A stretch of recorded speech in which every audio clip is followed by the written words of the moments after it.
The standing desk isn't bad, but what if it was better? Hey y'all, welcome back to the studio. I'm Morgan Simone, and I'm excited to finally stand.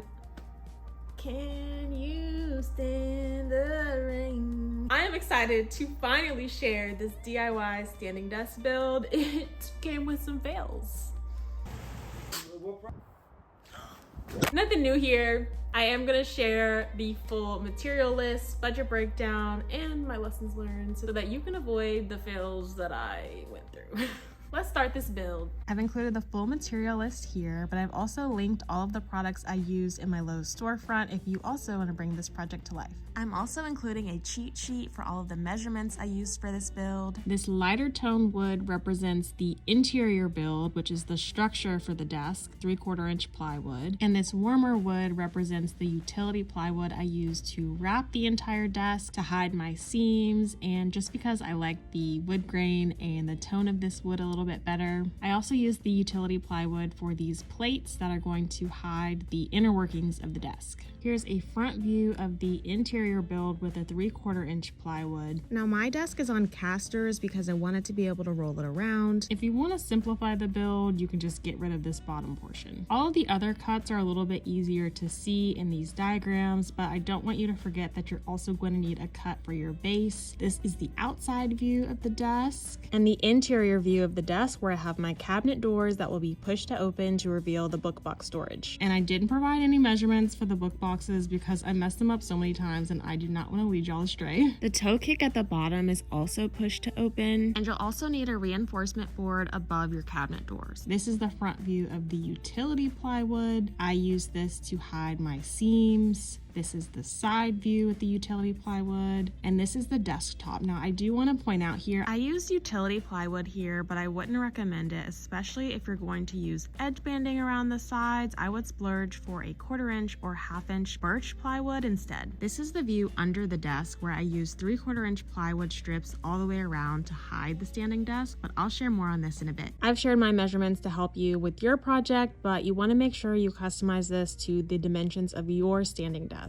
The biggest things to keep in mind is to make sure your desk is set to the lowest it can be before you set the height of your desk legs. You also want to make sure you have plenty of clearance for all of the gears that need to move up and down, and you want to have enough room to roll your office chair in between. I was cutting it pretty close, so definitely pay attention to this before you make any cuts. The electric desk was pretty simple to put together. I just was constantly watching their tutorial. Maybe all of my projects would go easier if I had a tutorial to follow instead of creating it as I go.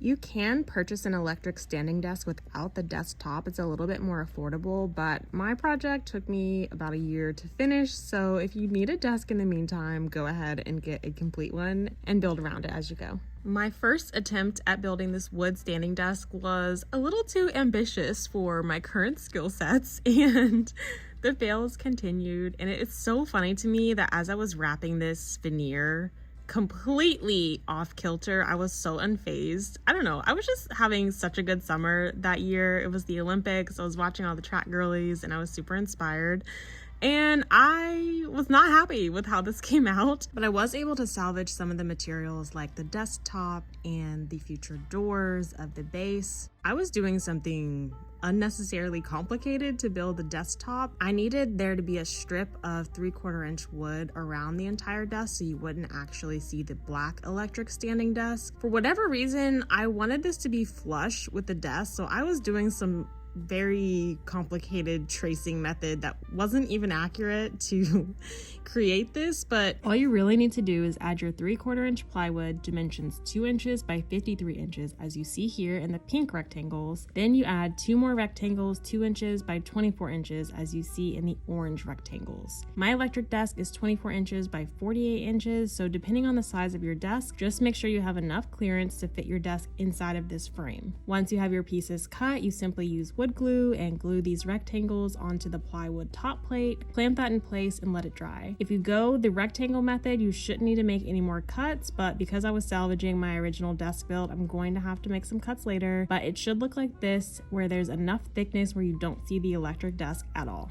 Yeah, I love going to Lowe's. I could be in there for hours, finding new materials, dreaming up ways to use them in the way that they were not intended for. But I try to go in with a complete material list and knowing exactly how I want my wood cut down, because otherwise I will be in there all day. I like to draw a 4x8 foot rectangle and then figure out how many cuts I can get out of every piece of plywood to minimize waste and keep the budget down. It's a little tedious and kind of like putting a puzzle together, but it's worth it in the end. Something to keep in mind is that your saw has a certain thickness and is going to take away a little bit of your material with each cut. So don't cut it too close because you don't want your measurements to be off. The other reason I do this is because I don't have a truck and I'm always having to think through how I can haul all this wood in my little sports car.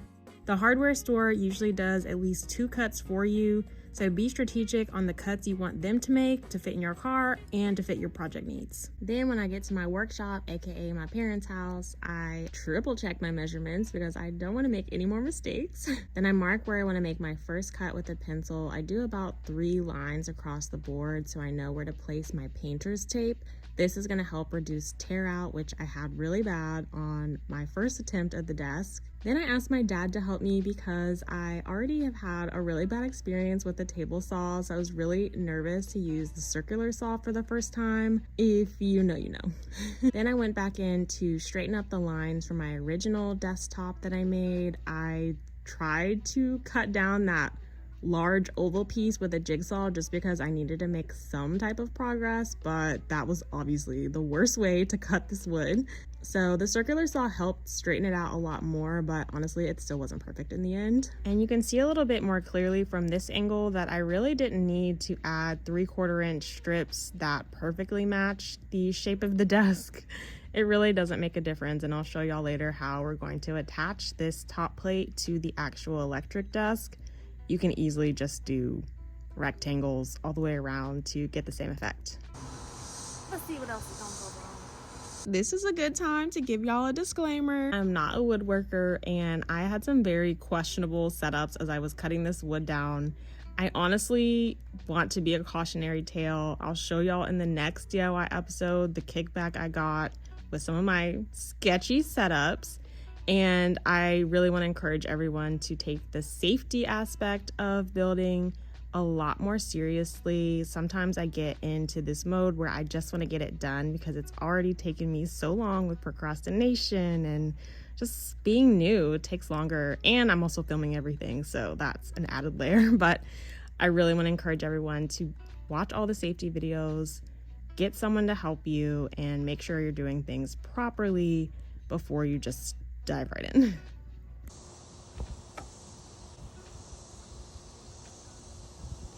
The final cuts I had to make were the top plates. That's going to hide the inside of the legs of my desk so you can't see the book boxes or any of the motors. And by this point, having that experience with the kickback, I finally stopped using the circular saw all the way to the edge and finished off all of my cuts with a handsaw just to be safe.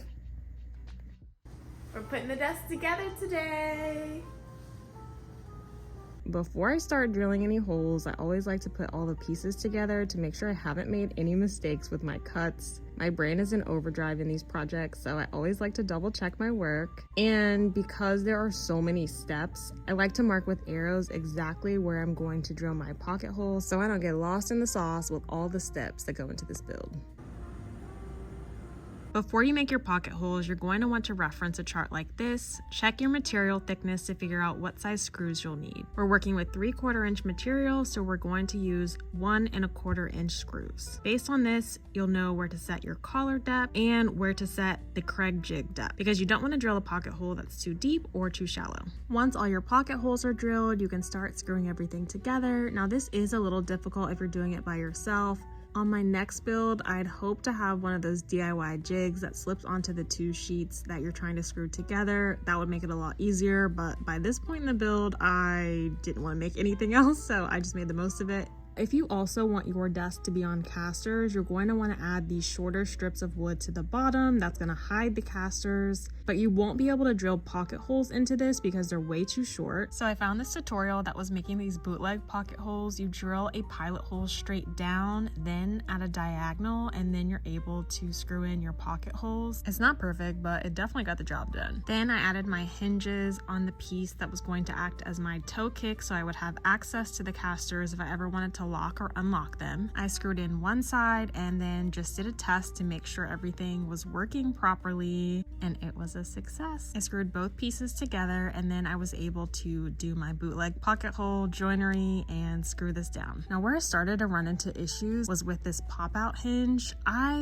If anyone in the comments knows a better product to use instead of this, please let me know, because I had so much trouble putting this together and I was on the verge of crashing out. This is also more of a two-person job because trying to hold it up by yourself and screw it in was just a total fail. I made it work, but eventually I had my husband help me. Once you have all of these shorter pieces screwed in on all sides, you can add your casters, and you want to make sure there's going to be plenty of room for the casters to roll before you screw them down. I used 3/4 inch screws for the casters.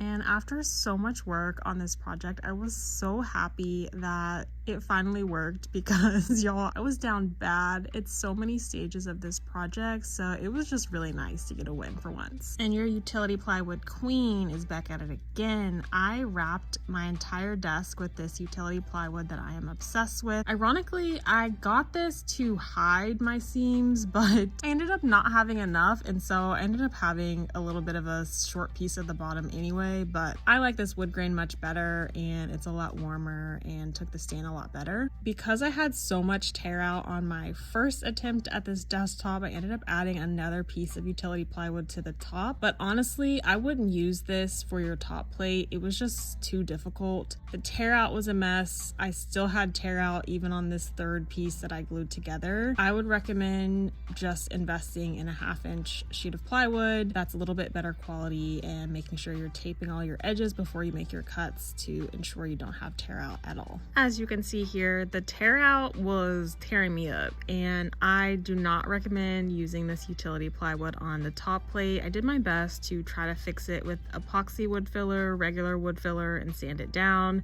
I made the most of it, but I was not happy with how this came out. I added edge banding to all the raw edges with my mama's iron. Don't let her know I was out here using her iron on my woodworking project, y'all. Ooh, the fails continued when I tried to add edge banding to the raw edges of my desktop. First of all, my edges were not straight. That was the first problem. And I think also because there's multiple layers glued together, this just wasn't a good concept. My original plan was to actually glue together a thicker piece of wood. I thought that this would be a cleaner, simpler option. I might end up going back and making it look a little bit better in the future. We'll see. Or I might just remake the whole desktop. Don't hold me to it though. And y'all, trying to trim the edge banding, I got this tool that was specifically made to do this. And I just struggled. Like, I was trying to keep it straight and also not tear up my utility plywood any more than I already had. And I don't know if I just didn't slow down to learn how to use it properly or if it just was not my day. But if y'all have any tips, please let me know in the comments because I'm always trying to learn and grow and get better with each project. At one point in the build, I got pretty far in wrapping my desktop properly with these mitered edges. I can't tell you what happened or why I abandoned this path, but maybe I have the pieces somewhere and I'll revisit it in the future. We'll see. This was my first time to miter edges and it was so hard, but I'm really proud that I even got this far. But you'll see in my next DIY apartment episode that things went south when I tried this mitered cut on my shelves. And for the doors of my desk, I only did edge banding on 2 of the sides that were going to be the most visible. So when you look at it installed, just check to see what edges are actually exposed, and you can save a little bit of money by not adding edge banding to every side. Now the file actually seemed to help kind of conceal some of my mistakes with the edge banding. But again, please let me know y'all's tips on how to actually do this properly. Now the book boxes, child, I'm not gonna do too much of a tutorial on this because I had to remake these an embarrassing amount of times. I don't know what I was doing. The math was eating me up. I was doing too many things at once. It just... I was struggling, okay? The biggest thing to pay attention to is to make sure you are leaving clearance for your gears to go up and down, and to make sure you leave clearance for your hinges. That was something in the last hour. I had to remake these for the 100th time.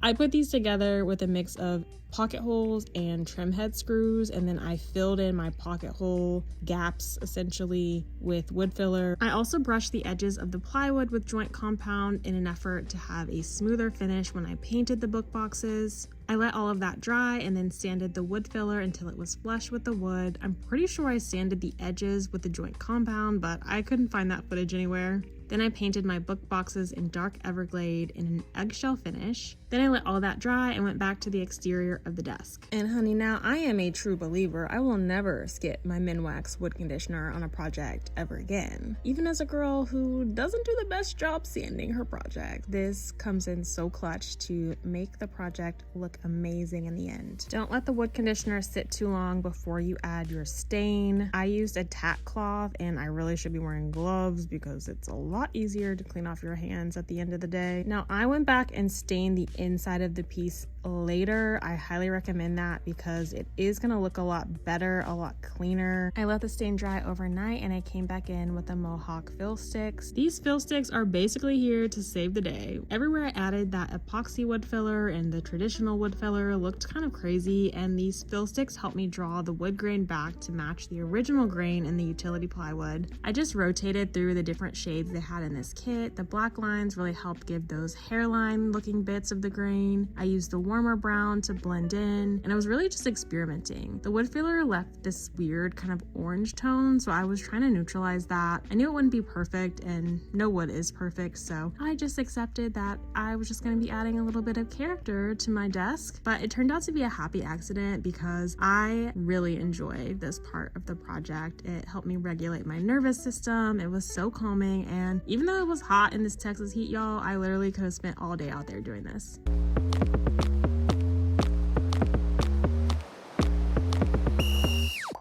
Now, I don't know if anyone has tried this before, or I'm sure this is not how Mohawk intended these to be used, but I had some mistakes even on my edge banding, and it was doing a little something to blend it in. So if you get in that place, just know it does work. I sealed everything with this clear matte spray, and then I was ready to add my polycrylic seal. I used a brush to brush on the polycrylic, and then I came back with a foam brush to make sure I didn't have any air bubbles on my piece. Then I let that dry and I came back the next day to lightly sand it. You want to make sure you clean the piece off and get all of the dust off before you add another layer of seal. I still need to do a little bit more digging on how much you should really be sanding between coats of polycrylic, because I feel like I was taking off the whole coat at one point in the process. I also wiped mine clean with alcohol. I read somewhere that you shouldn't do that and should use something like mineral spirits.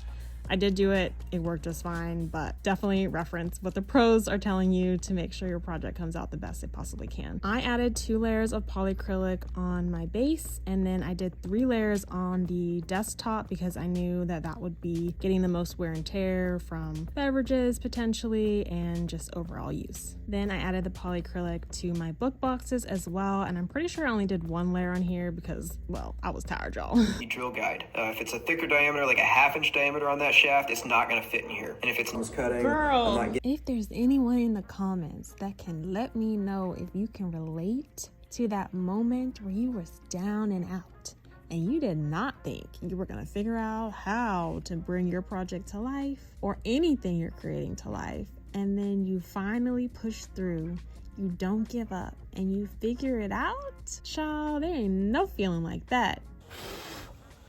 I'm so excited. I just figured out how to do the Kreg Cabinet hinge situation. I just did that. I'm telling y'all, one day I'm gonna build my own house. Just watch. And just when we got through one trial and tribulation, another was right around the corner, because trying to install these giant doors with the desk all in the way, I was trying everything, opening it. It just, eventually I got it. I think I stopped filming by the time I figured it out because I was so frustrated. Y'all, the push to open pop out hinges, this is not a solo step in the process, okay? I was having a hard time getting them to stay in place and also screw them in. Fortunately, my husband was able to hold it in place so that I could screw it together and get it done, because doing it by myself, I was ready to throw in the towel. I added some scrap wood to make the book boxes flush with the desk because it was wobbling before. I also stained these pieces to make them blend in with the desk. Then I installed my book boxes and secured them to the scrap wood with some trim head screws. Finally, I added a little piece of reinforcement wood above my cabinet doors, and I used pocket holes again to screw that together. Finally, I added the cutouts for my little top plates that are going to hide the inner parts of the desk and all the gears. And I pretty much did this by the eyeball it as you go method, tried and true. And finally, we're going to secure the top plate to the standing desk. If you don't want to drill through your standing desk, you can skip this step, but I didn't want mine to move around at all, so I used these steel mending braces to attach it to my standing desk. And it was finally time to clean off my desk and get it ready for the reveal. Let me know what you all use to condition your wood after the fact to keep it nice and fresh in the comments. I was so proud to finally get to this finished project. It was a labor of love. It took a year to finally finish it because I spent a lot of that time procrastinating, but it was so nice to be able to see my vision come to life. I was really sad after I had to leave all of my work in the last apartment, and this is one of the first mock-ups I created, so it felt so good to finally see it all coming to life. I still have some ideas for this space. I'm thinking of adding some sort of fun wallpaper to this little white strip of drywall to the right of the desk. Let me know if y'all have ideas, and I hope this inspires you to bring one of your visions to life in your space. The best thing about this desk is that I can move it with me. It was a lot of work, but I'm not gonna have to lose that work whenever I move next. As much as the book boxes gave me trouble, I'm so glad I added this to the build because we would not have had enough space for all of our books. We had to get rid of one of our bookshelves when we moved, so this was definitely an essential part of the build. In hindsight, I don't really think we needed to add the casters. We've never really moved the desk, but I'm always happy to learn a new skill. And if anyone knows a better way to make sure this toe kick doesn't drag down, I don't know if I need a stronger magnet or what, but if you have some ideas, please let me know in the comments. I was feeling so good about this project, but as I was preparing for this video, I realized I never looked at the budget for this project, and I was in for a rude awakening. I'm gonna be honest, as someone who claims to offer budget-friendly hacks, I did not set or even think about the budget for this project. The DIY determination took over and I was just trying to get it done. I was not looking at the prices of things clearly. Now, the overall budget looks insane because I included every single tool you would need, all the materials, the standing desk, etc. Hopefully, if you're doing a project of this scale, you already have a lot of these tools, but that is something to keep in mind if you want to tackle a project like this. Now, one thing I need to look at, because in my ShopMy, I have curated a bunch of options where you could get this look without the sawdust and the stress. So now I need to see how those prices compare to my budget. Hold on, y'all, we're gonna see this together. My project total, $579, including the electric desk. Some of the desks that I was seeing at the time were like $1,700. Did I save a standing desk? Oh, I did find one, but I thought it was ugly. Hold on.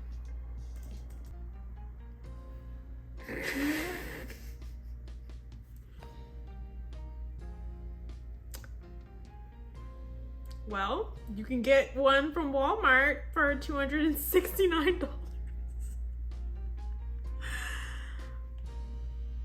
Yeah, see the style and aesthetic I liked was like $1,500. After all that, might have been worth it just to buy one. I don't know at this point.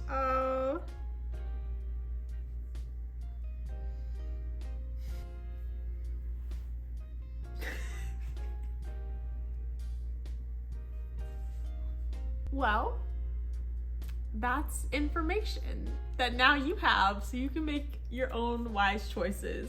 I have linked some affordable options that next time I would probably also take part in, because that was so much work. And even though like it's so rewarding to get a finished project that you built with your own two hands, now that I see what the budget was for all the materials, the casters, the plywood, the hinges, I did say I was gonna work smarter, not harder. This might be a wake-up call for me going forward. Well, at least y'all got to be entertained in the process. Maybe for that reason, it was worth it.